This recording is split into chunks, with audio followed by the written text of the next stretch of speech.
Hello friends, banian store serial இனி வரப்போகிற எபிசோட்ஸ்க்கான review தான் பார்க்க போகிறோம். அடுத்தடுத்த சுவாரஸ்யங்களை தெரிஞ்சுக்கிறதுக்கு இந்த வீடியோவை ஸ்கிப் பண்ணாமல் கடைசி வரைக்கும் பாருங்கள். சரவணன் இருந்துட்டு தங்கமேல் சொன்னதெல்லாம் கேட்டு பயங்கர கோவமாக, இங்கே பாரடி அந்த குழந்தைக்கு நான் அப்பாவே கிடையாது அப்படின்னு சொல்லிடுறாங்க. இதை கேட்ட தங்கமேலுக்கு ஒன்றுமே புரிய மாட்டேங்குது. மாமா என்ன மாமா, என்ன போய் இப்படியெல்லாம் பேசுகிறீங்க? நான் இப்படியெல்லாம் பண்ணுவேன்னு உங்களுக்கு தோணுதா மாமா அப்படின்னு கேட்கவும், ஆமாடி எனக்கு தோணுது, நீ அப்படியே பட்டவ தாண்டி அப்படின்னு சொல்லிடுறாங்க. இதை கேட்ட உடனே நம்ம தங்கமேலுக்கு கோவம் வந்து, இங்கே பாருங்க, என்னை என்ன வேணாலும் பேசுங்க, அதை நான் பொறுத்துக்கிறேன், ஆனால் இந்த விஷயத்தில் என்னை இவ்வளோ அசிங்கப்படுத்தி பேசாதீங்க, அப்புறம் எனக்கு கோவம் வந்துடும் அப்படின்னு சொல்லவும், என்னடி கோவம் வரும் உனக்கு? என்ன கோவம் வரும்? கோவம் வந்தால் என்ன பண்ணுவடி நீ அப்படின்னு சொல்லவும், இங்கே பாருங்க மாமா, இத்தனை நாளாக நீங்கள் தானே என்னை வேண்டான்னு சொல்லிக்கிட்டு இருந்தீங்க. இப்போ சொல்கிறேன், நான் சொல்கிறேன், நீங்கள் எனக்கு வேண்டவே வேண்டாம். எந்த ஜென்மத்திலையும் நீங்கள் வந்து என்கிட்ட பேசினாலும் பேசவே மாட்டேன். என்னை இந்த இந்த விஷயத்தில் என்னை சந்தேகப்பட்டுட்டீங்களே, இனிமேல் நீங்கள் யாரோ நான் யாரோ, நான் கிளம்புறேன் மாமா, இனிமேல் என்னோட மூஞ்சிலே நீங்கள் முழிக்காதீங்க அப்படின்னு சொல்லிட்டு ரொம்பவே கோவமாக அங்கேருந்து கிளம்பிடுறாங்க. அதுக்கப்புறம் சரவணன் யோசிக்கிறாரு, ஐயோ நம்ம தப்பாக பேசிட்டோமோ அப்படின்னு யோசிக்கவும், சரி நம்ம இவ தானே தப்பு பண்ணிட்டா, தப்பு பண்ணி கிட்ட நம்ம எப்படி பேசினா என்ன அப்படின்னு கேஷுவலாக எடுத்துக்கிட்டு கடைக்கு கிளம்பிடுறாரு. கடைக்கு போன உடனே நம்ம சரவணனை பார்த்த பாண்டியன் இருந்துட்டு, சரவணா என்னாச்சு சரவணா, ஏதோ ஒரு மாதிரி இருக்குது அப்படின்னு சொல்லி கேட்கவும், ஒன்றும் இல்லைப்பா, சும்மா தான் வேலை செஞ்சுக்கிட்டே இருக்குல்ல, அதில் கொஞ்சம் டயர்டாக இருக்குது, ஒன்றும் இல்லைப்பா, நீங்கள் வேலையை பாருங்கள் அப்படின்னு சொல்லிடுறாங்க. இந்த பக்கம் தங்கமயில் இருந்துட்டு பயங்கரமாக அழுதுகிட்டே வீட்டுக்கு போயிடுறாங்க. வீட்டுக்கு போன உடனே நம்ம பாக்கியம் இருந்துட்டு, இங்கே பாருடி உன் புருஷன்கிட்ட சொன்னியா அப்படின்னு சொல்லி கேட்கவும்மா, என்கிட்ட நீ எதுவுமே கேட்காத, நான் கிளம்புறேன் அப்படின்னு சொல்லவும், எங்கடி எங்கடி கிளம்புற அப்படின்னு சொல்லி கேட்குறாங்க. இங்கே பாருமா, என்கிட்ட எதுவும் பேசாதானே சொன்னேன், என்னடி என்ன கோவமாக பேசிக்கிட்டு இருக்க, உன் புருஷன்கிட்ட சொன்னியா இல்லையா தானே கேட்டேன், அவங்க உன்னை ஏற்றுக்க மாட்டேன்னு சொல்லிட்டாங்களா, நானே போய் விட்டுட்டு வரேன்னு சொன்னேன், நீ கேட்டியாடி, நானே கூட்டிகிட்டு போகிறேன் வாடி அப்படின்னு சொல்லி கூப்பிடுவோம். இங்கே பாருமா, எனக்கு யாருமே தேவையில்ல, அந்த வீட்டில் இருக்கிறவங்க ஒருத்தர் கூட எனக்கு அவங்களுக்கும் எனக்கும் எந்த ஒரு சம்மந்தமும் இல்லை, எதுக்காக நான் அங்கே போனோம், நான் இங்கே தான் இருப்பேன் அப்படின்னு சொல்லிட்டு உள்ளே போய் கதவை சத்திக்கிறாங்க. இங்கே பாருடி, யாரடி சொன்னா இது உன் வீடுன்னு, உன்னை எப்போ கல்யாணம் பண்ணி கொடுத்தனோ அப்போவே நீ இந்த வீட்டில் இருந்து நீ கிளம்பிட்ட, இது உனக்கும் இந்த வீட்டுக்கும் எந்த சம்மந்தமும் இல்லை, முதல்ல இந்த வீட்டை விட்டு போடி அப்படின்னு சொல்கிறாங்க. அதுக்கப்புறம் என்ன, நம்ம மயில இருந்துட்டு ரொம்பவே அழுதுகிட்டு இருக்காங்க. அதாவது தன்னோட புருஷன் எந்த விஷயத்தில் சந்தேகப்படக்கூடாதோ அந்த விஷயத்தில் சந்தேகப்பட்டு நம்ம தங்கமயில ரொம்பவே கஷ்டப்படுத்திடுறாங்க. அது தாங்க முடியாமல் ரொம்பவே அழுதுகிட்டே இருக்கவும், அந்த நேரம் பார்த்து நம்ம மீனா ஃபோன் பண்ணுறாங்க. அக்கா அக்கா என்னாச்சுக்கா, சரவணன் மாமா என்ன சொன்னார் அப்படின்னு சொல்லி கேட்கவும், இதை கேட்ட உடனே நம்ம மீனா இருந்துட்டு மயில் இருந்துட்டு, இங்கே பாரு மீனா, அவர் என்னை சந்தேகப்படக்கூடாத விஷயத்தில் சந்தேகப்பட்டுட்டாரு, இந்த குழந்தை யாரோடதுடி அப்படின்னு என்னை கேட்குறாரு, எனக்கு ரொம்ப கஷ்டமாக இருக்குது மீனா, என்னால் இதை தாங்கிக்கவே முடியல, நான் இனிமே இந்த உலகத்திலே இருக்கணும்னு கூட நினைக்கல மீனா அப்படின்னு சொல்லி ஃபோனை வச்சுறாங்க.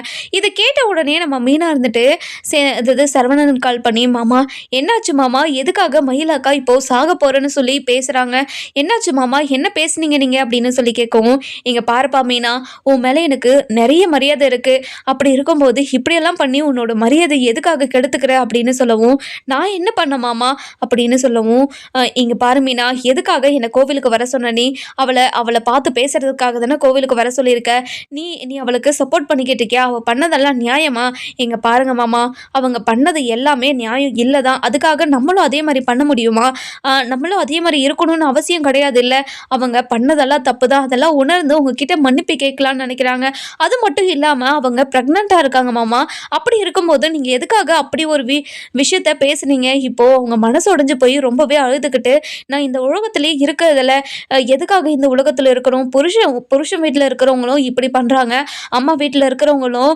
தினம் தினம் பேசியே சாவடிக்கிறாங்க, இப்படி இருக்கும்போது நான் எதுக்காக உயிரோடு இருக்கணும்னு ரொம்பவே அழுதுகிட்டே இருக்காங்க மாமா, இங்க பாருங்க மாமா, அந்த வீட்டில் மயிலாக்கா எவ்வளோ கஷ்டப்படுறாங்கன்னு எனக்கு மட்டும்தான் தெரியும், அவங்க அம்மா ஒவ்வொரு வார்த்தையும் அப்படி நெருப்பள்ளி கொட்டுற மாதிரி அப்படி பேசுகிறாங்க, அதெல்லாம் உங்களுக்கு தெரியுமா மாமா, ஆனால் நீங்கள் எதுவுமே புரிஞ்சுக்காம அவங்க மாசமாக்குறாங்கன்னு சொல்லியும் நீங்கள் இப்படி பேசினதா எனக்கு நம்பவே முடியல மாமா அப்படின்னு சொல்கிறாங்க. இங்கே பாருப்பா மீனா, நீ என்ன வேணாலும் சொல்லு, என்ன காரணம்னாலும் சொல்லு, ஆனால் அதை என்னால் ஏற்றுக்கவே முடியாது, எப்படி அவளுக்கு நீ சப்போர்ட் பண்ணுற, என்னால் இதை ஏற்றுக்கவே முடியல மீனா, இன்னொரு முறை அவளுக்கு அதுக்காக என்கிட்ட ஏதாச்சும் வந்து பேசினேன், நான் வீட்டில் சொல்லி விட்டுருவேன். அப்புறம் செந்தில்கிட்டேயும் சொல்லி உனக்கும் அவனுக்கும் பிரச்சனையும் வந்துடும். நீ இந்த விஷயத்தில் தலையிடாத மீனா அப்படின்னு சொல்லிட்டு ஃபோனை வச்சிடுறாங்க. அதுக்கப்புறம் நம்ம மீனா இருந்துட்டு என்ன இது மாமாவுக்கு கொஞ்சம் கூட மனசாட்சின்னு ஒன்று இல்லாமல் இப்படி பேசுகிறாங்க. இதெல்லாம் உங்களுக்கு தப்புன்னு தோணவே இல்லையா? கடவுளே எப்படி தான் இவங்களெல்லாம் இருக்க முடியுதோ தெரியல. அவங்க இப்படி பண்ணாங்களாம், அதனால நம்மளும் இப்படி பண்ணணுமா? என்ன இது நியாயம் அப்படின்னு சொல்லிட்டு நம்ம மீனா பழமாவையும் ஐயோ மயிலாக்கா என்ன ஆனாங்கன்னு தெரியலையே, நம்ம போயிட்டு பார்த்துட்டு வருவோம் அப்படின்னு நம்ம மயிலோட வீட்டுக்கு போகிறாங்க. போன உடனே நம்ம பாக்கியம் இருந்துட்டு வாமா வா, அவள் வர சொன்னாலா உன்னை? உன் புகுந்த வீட்டில் போய் விஷயத்த சொல்லிட்டு வாடினா அவள் பாட்டுக்கு எதோ சொல்லிக்கிட்டு இருக்கா. இனிமே அவங்க யாரோ நான் யாரோ, அந்த வீட்டுக்கும் எனக்கும் எந்த சம்மந்தமும் இல்லை, இதுதான் என்னோட வீடுன்னு என்னென்னமோ சொல்லிக்கிட்டு இருக்கா. நீ தான் சொல்லி கொடுத்து அனுப்பினியா அப்படின்னு சொல்லி கேட்கவும், இங்கே பாருங்க நிலைமை என்னன்னு தெரியாமல் நீங்கள் பேசிக்கிட்டு இருக்காதீங்க. எதுக்கு எடுத்தாலும் இந்த மாதிரி அக்காவை கஷ்டப்படுத்துகிற மாதிரி பேசிக்கிட்டே இருக்கீங்க. உங்களால் மட்டும்தான் அக்கா இப்படி இருக்காங்க, அதை முதல்ல தெரிஞ்சுக்கோங்க. ஃபஸ்ட்டு நீங்கள் திருந்தணும், அதுக்கப்புறம் தான் அக்காவோட வாழ்க்கையும் சரியாகும். இந்த மாதிரி எல்லாத்துக்கும் நீங்கள் வாயை விட்டுக்கிட்டே இருந்தால் எப்படி அவங்க வாழ்க்கை சரியாகும்னு நினைக்கிறீங்க? நீங்கள் உங்கள் பொண்ணு வாழணும்னு நினைக்கிறீங்களா, இல்லை என்ன நினச்சிதான் இது எல்லாத்தையும் பண்ணிக்கிட்டு இருக்கீங்க? எனக்கு சுத்தமாக புரியவே மாட்டேங்குது. இனிமேல் அக்காவை பற்றி ஏதாச்சும் பேசுனீங்க எனக்கு ரொம்ப கோவம் வந்துடும் தெரிஞ்சுக்கோங்க அப்படின்னு நம்ம மீனா கோவமாக பேசிட்டு போயிடுறாங்க. என்னவ என்னைக்கும் இல்லாமல் இவ்வளோ கோவப்பட்டு பேசிட்டு போகிறாளே அப்படின்னு நம்ம பாக்கியம் வந்து பயந்துடுறாங்க. அதுக்கப்புறம் என்ன நம்ம மயில போயிட்டு அக்கா நான் மீனா வந்திருக்கேங்க்கா, நீங்கள் கதவை திறங்கக்கா அப்படின்னு சொல்லி கதவை திறக்க சொல்கிறாங்க.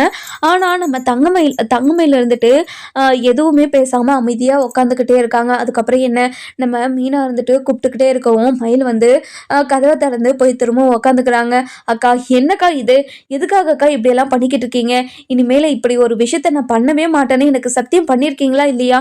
அப்படி இருக்கும்போது எதுக்காகக்கா இப்படியெல்லாம் பண்ணுறீங்க? நீங்கள் இப்படியெல்லாம் பண்ணக்கூடாதுக்கா அப்படின்னு சொல்லவும், என்ன மீனா சொல்கிற நீ, என்ன சொல்கிற நீ, என்ன எந்த வார்த்தை சொல்லி ஒரு புருஷன் ஒரு பொண்டாட்டியை கேட்கக்கூடாதோ அந்த வார்த்தையை கேட்டுட்டான். இங்கே பாரு, நான் இந்த குழந்தை வேற ஒருத்தர் தான், யாருதுன்னு என்கிட்ட கேட்குறாங்க.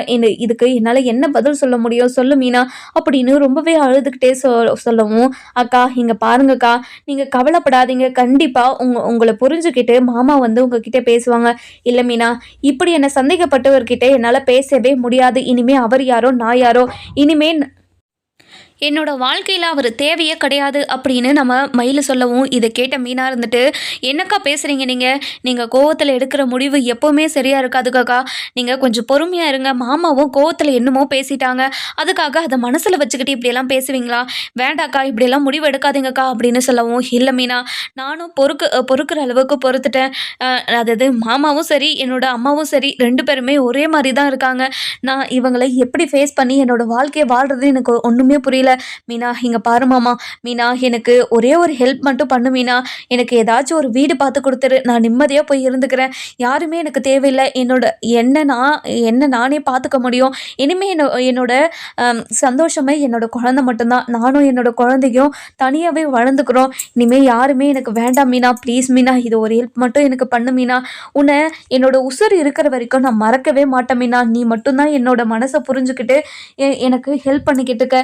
ரொம்ப ரொம்ப நன்றி மீனா அப்படின்னு சொல்லவும், இதை கேட்ட உடனேயே நம்ம மீனா இருந்துட்டு அக்கா நீங்கள் அவசரப்பட்டு முடிவு எடுக்காதீங்கக்கா, நீங்கள் இங்கவே இருங்க, கொஞ்ச நாளைக்கு மட்டும் உங்கள் அம்மா பேசுகிறதெல்லாம் பொறுத்துக்கிட்டு இங்கே இருங்கக்கா.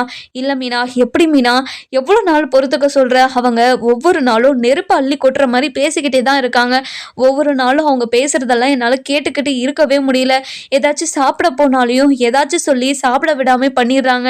நான் நிம்மதியாக சாப்பிட்டு வயிறு ஃபுல்லாக சாப்பிட்டு எத்தனை நாள் ஆகுதுன்னு தெரியுமா மீனா?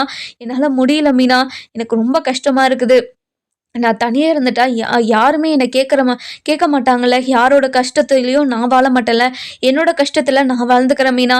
இனிமேல் யாருமே எனக்கு தேவையில்லை மீனா, ப்ளீஸ் மீனா, இதை மட்டும் பண்ணு மீனா அப்படின்னு நம்ம மீனா கிட்டே கெஞ்சிக்கிட்டே இருக்காங்க. சரிங்கக்கா, நீங்கள் முடிவு எடுத்துட்டீங்க, இதை கொஞ்ச நாள் யோசிங்க, ஒரு 2 நாள் 3 நாள் நல்லா யோசிங்க. அதுக்கப்புறமும் இதே தோணுச்சுன்னா என்கிட்ட சொல்லுங்கக்கா, கண்டிப்பாக உங்களுக்கு ஒரு வீடு பார்த்து தரேன் அப்படின்னு சொல்லிடுறாங்க. அது வரைக்கும் நீங்கள் எதுவுமே யோசிக்காமல் அதாவது நீங்கள் நார்மலாக இருக்கணும் சரிங்களா? சரி மீனா, வேலைக்கு டைம் ஆயிடுச்சு, நான் கிளம்புறேன் அப்படின்னு சொல்லிட்டு கிளம்புறாங்க. வேலைக்கும் போயிடுறாங்க. போன உடனே அங்கே நந்தினி அக்கா இருந்துட்டு, என்ன தங்கமயிலு, டாக்டர் என்ன சொன்னாங்க அப்படின்னு சொல்லி கேட்கவும், அக்கா நான் 2 மாதம் ப்ரெக்னெண்ட்டாக இருக்கேன்க்கா அப்படின்னு சொல்லவும், இதை கேட்ட உடனே இங்கே பாரு தங்கமயிலு, உன்னால் வேலை செய்ய முடியுமா? வேலை செய்ய முடிஞ்சா மட்டும் நீ வேலை பாரு, இல்லைன்னா நான் வேற எல்லாம் பார்த்துக்கிறேன். உன்ன மாதிரி ஒரு ஆள் கிடைக்க மாட்டாங்க தான். இருந்தாலும் பரவாயில்ல, நீ ப்ரெக்னெண்ட்டாக இருக்கிற டைமில் உன்னால் வேலை செய்ய முடியாதுல்ல. அஹ் அக்காக்கா அப்படியெல்லாம் சொல்லிடாதீங்கக்கா. கண்டிப்பாக என்னால் வேலையெல்லாம் செய்ய முடியும். நீங்கள் என்னை பற்றி கவலைப்படாதீங்க. கண்டிப்பாக உங்கள் வேலை எல்லாமே நான் கரெக்டாக முடிச்சு கொடுத்துருவேன் அப்படின்னு சொல்கிறாங்க. இதை கேட்ட உடனே நம்ம தங்கமயில் இருந்துட்டு அதாவது ரொம்பவே அழுதுகிட்டே இருக்கிறத பார்த்த நந்தினி, இங்க பாரு தங்கமயிலு, உன்னை பார்த்தா மாசமா இருக்கிற சந்தோஷம் கொஞ்சம் கூட இல்லவே இல்லையே, என்னாச்சு? உன்னோட புருஷன் கிட்ட சொன்னியா? உன் புருஷனும் சந்தோஷப்பட்டாரா அப்படின்னு சொல்லி கேட்கவும், இதை கேட்ட உடனே, இங்க பாருங்கக்கா, என்னை யாருமே இந்த உலகத்துல புரிஞ்சுக்கிற மாதிரியே இல்லைக்கா. என்னோட லைஃப்பை நானே இனிமே பார்த்துக்கிட்டாதான் உண்டு போல. நான் யாரையும் எதிர்பார்க்காம இருக்கணும்னு நினைக்கிறேன். அதனால எனக்கு இந்த வேலை ரொம்ப முக்கியம். இந்த வேலையை மட்டும் தூக்கிடாதீங்கக்கா, ப்ளீஸ்க்கா அப்படின்னு சொல்லிட்டு கெஞ்சவும், இங்க பாரு மயிலு, நீ கவலைப்படாத. கண்டிப்பா நீ ஒரு வேளை 2 வேளை செய்யலனா கூட பரவாயில்ல, நானே அதை பார்த்துக்கிறேன். நீ அதாவது பாட்டியை ரொம்ப பத்திரமா பார்த்துக்கிட்டா போதும் அப்படின்னு சொல்லிடுறாங்க. அதுக்கப்புறம் என்ன, நம்ம தங்கமயில் வேலையெல்லாம் ஆரம்பிச்சிடுறாங்க. இன்னொரு பக்கம் பார்த்தீங்கன்னா, நம்ம செந்தில் கிட்ட போயிட்டு அதாவது யாரு, நம்ம சரவணன் இருந்துட்டு, செந்தில் மீனா கிட்ட கொஞ்சம் சொல்லி வை, அவ தேவையில்லாத விஷயத்தெல்லாம் தலையிடுறா அப்படின்னு நம்ம செந்தில் கிட்ட சொல்லவும், செந்திலுக்கு கோவம் வருது.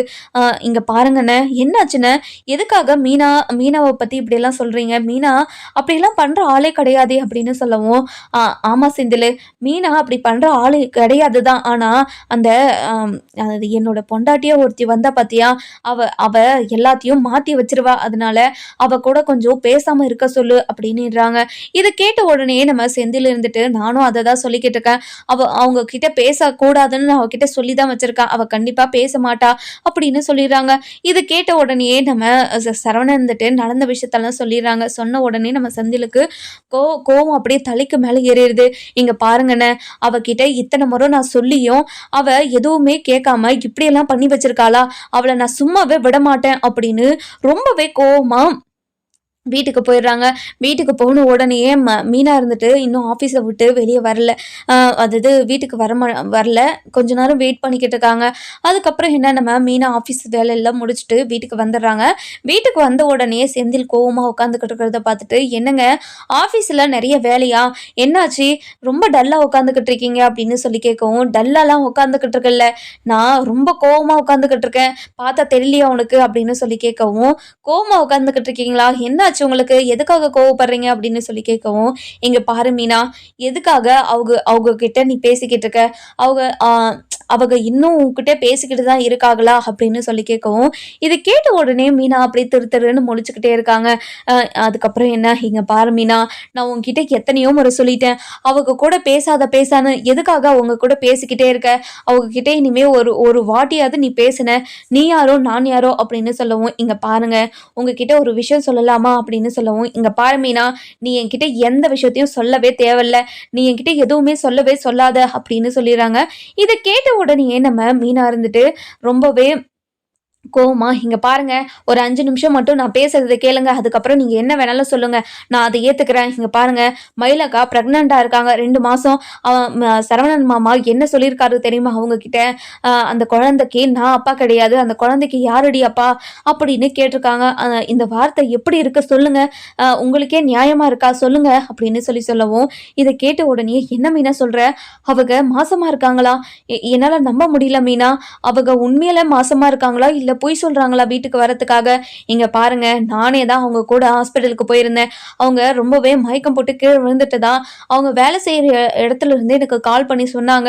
அதனாலதான் போயிட்டு உங்களை ஹாஸ்பிட்டலுக்கு கூட்டிட்டு போய் செக் பண்ணி பார்த்தா அவங்க பிரெக்னண்டா இருக்காங்க, 2 மாசம் பிரெக்னன்ட்னு சொன்னாங்க. அதை கேட்ட உடனே அவங்க ரொம்ப சந்தோஷப்பட்டாங்க. இந்த விஷயத்த மாமா கிட்ட சொல்லணும்னு ரொம்பவே ஆசையா கோவிலுக்கு போயிட்டு சொன்னா, அவர் இப்படியெல்லாம் கேட்டு வச்சிருக்காரு. இதனால அவங்க மனசு உடைஞ்சி, இத்தனை நாளா நீங்க தான் என்ன வேண்டான்னு சொல்லிக்கிட்டு இருந்தீங்க. இனிமே நீங்க எனக்கு வேண்டான்னு அவங்களும் கோவமா சொல்லிட்டு போயிருக்காங்க. இப்போ நம்ம வீட்டு வாரிசு அவங்க வயித்துல வளர்ந்துகிட்டு இருக்குது இல்லைங்க. அப்படி இருக்கும்போது நம்ம என்ன சொல்ல முடியும் சொல்லுங்க அப்படின்னு சொல்றாங்க. இதை கேட்ட உடனே நம்ம செந்திலுக்கும் மனசு இலகிறது. இதை சொல்லியுமா சரவணன் அண்ணன் இப்படியெல்லாம் பேசினாரு? என்னால நம்பவே முடியல. சரவணன் அண்ணன் இப்படியெல்லாம் பேசவே பேசாது தெரியுமா? அப்படியே ரொம்பவே சைலண்டா இருக்கும். ஆனா இப்படியெல்லாம் பேசும்னு நினைச்சு கூட பார்க்கல. இங்க பாருங்க, அவங்க அவ்வளோ ஏமாந்துருக்காங்க, அவ்வளோ மனசு உடைஞ்சிருக்காங்களேன்னு கூட வச்சுக்கோங்க. அதுக்காக இப்படியா ஒருத்தர் மனசை கஷ்டப்படுத்துவாங்க? தான் மனசை ஒருத்தர் கஷ்டப்படுத்திட்டாங்கன்னா அவங்களையும் திருப்பி கஷ்டப்படுத்தணுன்ற எண்ணம் யாருக்குமே வரக்கூடாதுங்க. அவங்க பண்ணாங்க, திரும்ப நானும் பண்ணுவேன் அப்படின்றது எப்படிங்க? அது பழி வாங்குற எண்ணங்க அப்படின்னு சொல்லிடுறாங்க. இது கேட்ட உடனே சரி மீனா, அவங்க மாசமா இருக்காங்க, அதுக்கு என்ன இப்போ? இனிமே அவங்க கூட நீ பேசவே கூடாது. ஏங்க என்னங்க பேசிக்கிட்டு இருக்கீங்க நீங்க? நான் தான் இவ்வளோ தூரம் சொல்லிக்கிட்டு இருக்கேன். ஆனால் நீங்கள் எதுவுமே கண்டுக்காம ஆனால் அவங்க கூட பேசக்கூடாதுன்னு மட்டும் சொல்கிறீங்க. அவங்க ரொம்ப பாவங்க. அவங்க வீட்டில் இருக்கிறவங்களும் அவங்கள ரொம்ப கஷ்டப்படுத்திக்கிட்டு இருக்காங்க. இந்த பக்கம் பார்த்தீங்கன்னா மாமா இப்படியெல்லாம் பேசிக்கிட்டு இருக்காங்க. அவங்களுக்குன்னு துணையாக யார் இருக்காங்க சொல்லுங்க? யாருமே கிடையாது. அதனால அவங்களுக்கு கொஞ்சம் மாடல் சப்போர்ட்டாக நான் இருக்க தான் செய்வேன். நீங்கள் என்னை என்ன பண்ணுறதா நினைக்கிறீங்களோ அது என்ன வேணாலும் பண்ணிக்கோங்க அப்படின்னு சொல்லிடுறாங்க. அதுக்கப்புறம் என்ன நம்ம செந்தில் இருந்துட்டு கோவமா, இங்க பாருடி, உனக்கும் எனக்கும் எந்த சம்மந்தமும் இல்லை, இனிமே என் கூட பேசவே பேசாத அப்படின்னு சொல்லிட்டு கிளம்பிடுறாங்க. நம்ம மீனாவும் அதை கண்டுக்காம அவங்க பாட்டுக்கு அவங்க வேலையை பார்த்துக்கிட்டு இருக்காங்க. நம்ம செந்தில் இருந்துட்டு நம்ம மீனாவோட அப்பா அம்மா வீட்டுக்கு போயிட்டு, இங்க பாருங்க மாமா, உங்க மக பண்றது கொஞ்சம் கூட சரியில்லை. அந்த தங்கமேல் கூட பேசாதீங்கன்னு சொன்னா அவங்க அவங்க கூடயே பேசிக்கிட்டே தான் இருக்கா. நான் என்ன சொன்னாலும் அவ கேட்கவே மாட்டேங்கிறா. அப்போ எனக்கு என்ன மரியாதை சொல்லுங்க மாமா அப்படின்னு சொல்லி கேட்கவும், என்ன மாப்பிள்ள சொல்றீங்க? நம்ம மீனாவோட அம்மா இருந்துட்டு, இங்க பாருங்க மாப்பிள்ள, நீங்க கவலைப்படாதீங்க, நான் ஃபோன் பண்ணி அவகிட்ட சொல்றேன். கண்டிப்பா அவ நான் சொன்ன கேட்பா. இல்லத்த, அவ யாரு சொன்னாலும் கேட்கற நிலைமையில இல்லவே இல்லை. அவ பாட்டுக்கு என்னென்னமோ பேசிக்கிட்டே இருக்கா. அவளை என்னால அடக்கவே முடியல அப்படின்னு சொல்லிடுறாங்க. அதுக்கப்புறம் என்ன, நம்ம மீனா இருந்துட்டு ரொம்பவே வருத்தப்பட்டு மயிலக்கா வாழ்க்கையை எப்படி சரி பண்றது அப்படின்னு யோசிக்கிறாங்க. இந்த விஷயத்த அத்தை கிட்ட சொல்லலாமா? அத்தை ஏதாவது நினைச்சுப்பாங்களோ? நீ அவ கூட பேசிக்கிட்டு தான் இருக்க அப்படின்னு சொல்லுவாங்களோ? அவங்க என்ன சொன்னாலும் பரவாயில்ல, நான் அத்தைக்கு ஃபோன் பண்ணி பேசணும் அப்படின்னு அத்தைக்கு கால் பண்றாங்க. அதாவது கோமதிக்கு கால் பண்றாங்க. இந்த பக்கம் பார்த்தீங்கன்னா மீனாவோட அம்மா வந்து கால் பண்ணவும், நம்ம மீனாவோட ஃபோன் வந்து வெயிட்டிங் கால்லே போகுது. நம்ம மீனா அட்டன் பண்ண மாட்டாங்க. நம்ம மீனா புரிஞ்சுக்கிறாங்க, அதாவது அவங்க என்னோட அம்மா வீட்டுக்கு தான் போயிருக்காங்க போல, அதனால தான் அம்மா ஃபோன் பண்ணிக்கிட்டே இருக்கு, நான் பேசவே மாட்டேனே, நான் ஃபோனை அட்டன் பண்ணவும் மாட்டேன் அப்படின்னு பிடிவாதமாக இருக்காங்க நம்ம மீனா. அதுக்கப்புறம் என்ன, நம்ம மீனா இருந்துட்டு ரொம்பவே கோவமாகவும் அது எப்படி சொல்கிறது, நம்ம நம்ம மீனா இருந்துட்டு ரொம்பவே வருத்தப்பட்டு நம்ம கோமதி கிட்ட பேசலான்னு ஃபோன் பண்ணுறாங்க. ஃபோன் பண்ண உடனே நம்ம கோமதி இருந்துட்டு, சொல்லு மீனா, நானே உனக்கு ஃபோன் பண்ணலான்னு தான் இருந்தேன், ஆனால் நீயே ஃபோன் பண்ணிட்ட. சொல்லு மீனா, என்ன சமைச்ச நீ? செந்தில் வீட்டுக்கு வந்துட்டானா அப்படின்னு சொல்லி கேட்கவும், அத்தை எல்லாருமே வந்துட்டாங்க அத்தை, உங்ககிட்ட ஒரு முக்கியமான விஷயம் பேசணும், எனக்கு ஒரு முக்கியமான விஷயம் தெரிய வந்துச்சு, இந்த விஷயத்த உங்ககிட்ட சொன்னேன்னா கண்டிப்பாக நீங்கள் ரொம்ப சந்தோஷப்படுவீங்க அப்படின்னு சொல்லவும், இதை கேட்ட உடனே இந்த விஷயத்த கேட்டால் நான் ரொம்ப சந்தோஷப்படுவேனா? என்ன மீனா சொல்ற? என்ன விஷயத்த சொல்ல போற அப்படின்னு சொல்லி கேட்குறாங்க. அத்தை இங்க பாருங்க அத்தை, நம்ம வீட்டுக்கு ஒரு வாரிசு வரப்போகுது அத்தை அப்படின்னு சொல்றாங்க.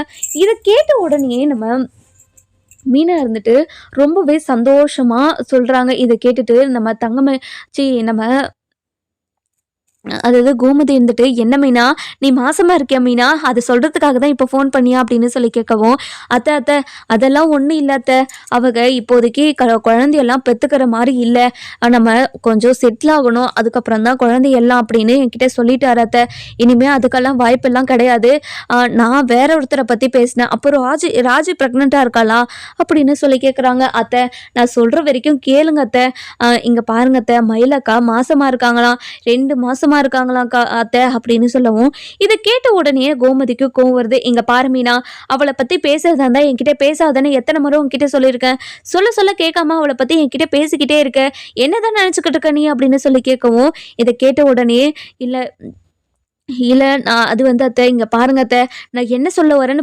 புரிஞ்சுக்கோங்க. நம்ம வீட்டு வாரிச அவங்க சுமந்துக்கிட்டு இருக்காங்க.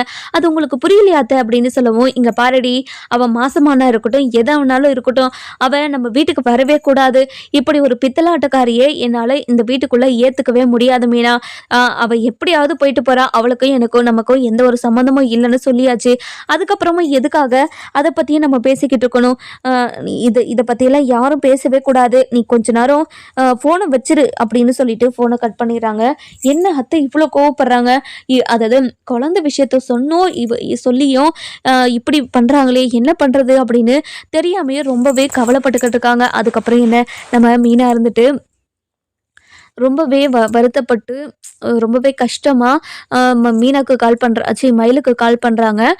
மயிலுக்கு கால் பண்ண உடனேயே, "அக்கா என்னக்கா பண்ணிக்கிட்டு இருக்கீங்க?" அப்படின்னு சொல்லி கேட்கவும், அதுக்கப்புறம் என்ன, "மீனா வீட்ல வேலை தான் செஞ்சுக்கிட்டு இருக்கேன் மீனா. நான் அப்புறமா பண்ணவா?" அப்படின்னு சொல்லிட்டு ஃபோனை வச்சுடுறாங்க. அதுக்கப்புறம் என்ன, மீனா இருந்துட்டு என்ன பண்றதுன்னு தெரியாம ரொம்பவே குழப்பத்துல இருக்காங்க. அதுக்கப்புறம் நம்ம தங்கமயிலுக்கு ரொம்பவே மனசு கஷ்டம் தாங்கவே முடியல. இப்போ என்ன பண்ணலாம்? ஏது பண்ணலாம்? என்ன வேலை செஞ்சாலும் தான் புருஷன் தான்கிட்ட கேட்ட கேள்வி தான் ஞாபகத்துக்கு வந்துட்டே இருக்கு. என் புருஷன் இப்படியெல்லாம் கேட்பாருன்னு நெனச்சு கூட பார்க்கலையே! அவர் சந்தோஷமா என்ன தூக்கி கொஞ்சல்னா கூட பரவால்ல. ஆனா என்னை இப்படியெல்லாம் சந்தேகப்பட்டு கேட்டுட்டாரே! நான் என்ன பண்ணுவேன்? அப்படின்னு சொல்லிட்டு பேசிக்கிட்டே இருக்கவும், இனிமே நம்ம உயிரோடயே இருக்கக்கூடாது. நம்ம எதுக்காக உயிரோட இருக்கணும்? நம்ம இப்படி அசிங்கப்பட்டும், அவமானப்பட்டும் வாழ்றதுக்கு வாழாமே இருக்கலாமே! அப்படின்னு சொல்லிட்டு நம்ம மயில இருந்துட்டு அதாவது மருந்து குடிச்சிடுறாங்க போயிட்டு. குடிச்சிட்டு வேலை செஞ்சுட்டு வீட்டுக்கும் போயிடுறாங்க. வீட்டுக்கு போன உடனேயே நம்ம பாக்கியம் இருந்துட்டு, "இங்க பாருடி, அ உனக்கு சோறெல்லாம் இல்ல. நாங்க எல்லாருமே சாப்பிட்டோம். நீ சாப்பிட்டு வந்தியா?" அப்படின்னு சொல்லி கேட்கவும், "ம்மா எனக்கு அதெல்லாம் வேண்டாம்மா" அப்படின்னு சொல்லிட்டு ரொம்பவே டயர்டா உள்ள போயிடவும், இத கேட்டு நம்ம பாக்கியம் இருந்துட்டு, "என்னடி என்னடி ஆச்சு?" அப்படின்னு சொல்லி கேட்கவும், "ஒண்ணும் இல்லம்மா" அப்படின்னு சொல்லிட்டு உள்ள போயிடுறாங்க. அதுக்கப்புறம் நம்ம சுடர் இருந்துட்டு, "அக்கா என்னாச்சுக்கா? அ என்னாச்சு உனக்கு? எதுக்காக எதுவுமே பேசாம போற நீ?" "அ இல்ல சுடரே, எனக்கு ஒரு மாரி டயர்டா இருக்கு. நீ போய் சாப்பிடு. நான் அப்புறமா வரேன்" அப்படின்னு சொல்லிட்டு ரொம்பவே டயர்டா சொல்லிடுறாங்க. அதுக்கப்புறம் என்ன, நம்ம மயில் இருந்துட்டு ரொம்பவே மயக்கமா அப்படியே கீழ விழுந்துடுறாங்க. விழுந்த உடனேயே அப்படியே எழகாம அப்படியே மயக்கம் போட்டு விழுந்துடுறாங்க. அந்த நேரம் பார்த்து நம்ம சுடர் உள்ள போறாங்க. உள்ள போன உடனேயே நம்ம தங்கமயில பார்த்துட்டு, "அக்கா என்னாச்சுக்கா? அப்படியே படுத்துட்டு இருக்க. என்னாச்சுக்கா?" அப்படின்னு சொல்லிட்டு எழுப்புறாங்க. நம்ம தங்கமயில் வந்துட்டு மயக்கம் போட்டுக்கிட்டு இருக்கிறத பார்த்துடுறாங்க. பார்த்த உடனேயே, "அக்கா என்னாச்சுக்கா? எழுந்திரிக்கா. அக்கா ப்ளீஸ்க்கா எழுந்திரிக்கா. உனக்கு ஒண்ணும் இல்லல்ல. என்னாச்சுக்கா? சொல்லுக்கா" அப்படின்னு சொல்லிட்டு பேசிக்கிட்டே இருக்கவும், அந்த நேரம் பார்த்து பாக்கியம் இருந்துட்டு, அடியே என்னடி ஆச்சு? அங்க கத்திக்கிட்டு இருக்கீங்க?" அப்படின்னு சொல்லி கேட்கவும், "ம்மா அக்கா மயக்கம் போட்டு விழுந்துட்டா போலம்மா. கூப்பிட்டா கூட எந்திரிக்கவே மாட்டேங்கிறா. எனக்கு பயமா இருக்குதும்மா" அப்படின்னு சொல்றாங்க. இத கேட்ட உடனேயே நம்ம பாக்கியம் இருந்துட்டு உள்ள போய் பார்க்குறாங்க. "என்னடி ஆச்சு?" அப்படின்னு சொல்லி கேட்கவும், "அம்மா இங்க பாரும்மா, அக்கா மயக்கம் போட்டு விழுந்துட்டு இருக்காம்மா. அவள எழுப்பணும்மா" அப்படின்னு சொல்லிட்டு நம்ம தங்கமயில எழுப்பி உட்கார வைக்கிறாங்க. "அக்கா என்னாச்சுக்கா?" அ ம் சுடரு, "நான் மருந்து குடிச்சிட்டேன் சுடரு. இனிமே நான் இந்த உலகத்துல இருக்கவே தகுதி இல்லாதவ" அப்படின்னு சொல்லிடுறாங்க. "அக்கா, அக்கா என்னக்கா சொல்ற நீ? அக்கா நீ உண்மைய சொல்றியா? பொய் சொல்றியாக்கா? இந்த மாரிலாம் பண்ணாதக்கா. அதெல்லாம் ரொம்ப தப்புக்கா. இங்க பாருக்கா" அப்படின்னு சொல்லவும், இத கேட்ட பாக்கியம் இருந்துட்டு, "அடியே சுடரு, அவ போய் சேரட்டும் விட்றி. எதுக்காக அவள இப்படியெல்லாம் பண்ணிக்கிட்டு இருக்க? ம்மா உனக்கு மனசாட்சின்றது ஒண்ணு இருக்குதா இல்லையாம்மா? எப்படிம்மா உனக்கு மனசாட்சி இல்லாம இப்படியெல்லாம் பேச முடியுது? முதல்ல அக்காவ ஹாஸ்பிட்டல் கூட்டிட்டு போலாம் வாம்மா. இங்க பாருடி, இவன் மட்டும் செத்தானா, அந்த வீட்ல இருக்கிறவங்க எல்லாரையும் நான் எப்படி பழிவாங்கன்னு உனக்கு தெரியுமா? இங்க பாரும்மா, நீ பழிவாங்குறத பத்தி பேசிக்கிட்டு இருக்க. ஆனா நம்ம அக்காவ பத்தி நீ என்னைக்காவது நெனச்சு பார்த்துருக்கியாம்மா? உனக்கு மனசாட்சின்னு ஒண்ணு இல்லவே இல்லையா? எதுக்காக இப்படியெல்லாம் பேசிக்கிட்டு இருக்க? உன்ன மாரி ஒரு அம்மா யாருக்குமே கிடைக்கவே மாட்டாங்க. ச்சீ! நானே என்னோட அக்காவ ஹாஸ்பிட்டல் கூட்டிட்டு போறேன். நகருங்க" அப்படின்னு சொல்லிட்டு ஆட்டோவ கூட்டிட்டு வராங்க. ஆட்டோவ கூட்டிட்டு வந்து நம்ம தங்கமயில எப்படி தூக்குறதுன்னு தெரியாம, "அக்கா வாக்கா, ஹாஸ்பிட்டலுக்கு போலாம் வாக்கா." "இல்ல இல்ல சுடரு, நான் வரல சுடரு. நான் இப்படியே போய் சேர்ந்துடுறேன் சுடரு. இனிமே யாருக்காகவும் நான் வாழ விரும்பல. என்னோட புருஷனுக்கும் சரி, இந்த வீட்ல இருக்கிறவங்களுக்கும் சரி, எல்லாருக்கும் நான் பாரமா தானே இருக்கேன். அப்படி இருக்கும்போது யாருக்கும் பாரம் இல்லாம நான் போய் சேர்ந்துட்டா, எல்லாரும் நிம்மதியா இருப்பாங்கல்ல. அதனால தான் சுடரு நான் இப்படி ஒரு முடிவு எடுத்தேன். நான் எங்கேயுமே வரல சுடரு" அப்படின்னு சொல்லிடுறாங்க. அதுக்கப்புறம் என்ன, நம்ம சுடர் வந்துட்டு, "அக்கா நான் சொன்னா நீ கேட்க மாட்ட. நான் மீனாக்காக்கு கால் பண்றேன்" அப்படின்னு மீனாக்கு கால் பண்றாங்க. கால் பண்ணி, "அக்கா அ மீனாக்கா, என்னோட அக்கா மருந்து குடிச்சிட்டாங்களாக்கா. அவங்க மயக்கம் போட்டு கீழ விழுந்துட்டுருக்காங்க. அவங்க ஹாஸ்பிட்டலுக்கு கூப்பிட்டா வரவே மாட்றாங்கக்கா. ப்ளீஸ்க்கா இங்க வாங்கக்கா" அப்படின்னு சொல்லிடுறாங்க. மீனா இருந்துட்டு ரொம்பவே பதட்டமா, "என்ன சொல்ற சுடரு? நான் உடனே வரேன், நீ கவலைப்படாத" அப்படின்னு சொல்லிட்டு நம்ம மயிலுக்கிட்ட போகிறாங்க. போன உடனே, "அக்கா என்னக்கா இப்படி ஒரு முடிவு எடுத்துட்டீங்க? நான் ஏற்கனவே உங்ககிட்ட சொல்லிட்டு போனேன்ல, இப்படி ஒரு முடிவு எடுக்கக்கூடாதுன்னு. எதுக்காக அக்கா இப்படியெல்லாம் பண்ணுறீங்க?" அப்படின்னு சொல்லிட்டு சொல்கிறாங்க. இதெல்லாம் கேட்ட உடனே நம்ம தங்கமயில இருந்துட்டு, "இல்லை மீனா, நான் யாருக்காகவும் எதுக்காகவும் இனிமேல் வாழ போகிறதா கிடையாது. எனக்கு வாழணுன்ற எண்ணமே இல்லை. இங்கே பாரு மீனா, என்னை காப்பாற்றணுன்னெல்லாம் நினைக்காத. என்னை ஃபஸ்ட்டு இங்கேருந்து விட்டுட்டு நீ போ மீனா" அப்படின்னு சொல்லிடுறாங்க. அதுக்கப்புறம் என்ன, நம்ம தங்கமேல வந்துட்டு ஒரு மாதிரி இழுக்கிற மாதிரி ஆயிடுறாங்க. இதை பார்த்து மீனாக்கு ரொம்பவே பயமாயிடுது. அதுக்கப்புறம் நம்ம சுடர்கிட்ட, "சுடர் நீ காலை பிடி, நான் கையை பிடிக்கிறேன்" அப்படின்னு சொல்லிட்டு நம்ம மீனாவை அது மயிலை தூக்கிட்டு ஆட்டோக்கு போகிறாங்க. ஆட்டோக்கு போயிட்டு ஹாஸ்பிட்டலுக்கும் போயிடுறாங்க. ஹாஸ்பிட்டலுக்கு போன உடனே நம்ம தங்கமேலே காப்பாற்றுவாங்களா மாட்டாங்களான்னு சொல்லிட்டு நம்ம வர எபிசோடில் பார்க்கலாம். இந்த வீடியோ உங்களுக்கு பிடிச்சிருந்தா லைக் பண்ணுங்கள், சப்ஸ்கிரைப் பண்ணுங்கள், மறக்காமல் பெல் ஐக்கானையும் கிளிக் பண்ணிக்கோங்க.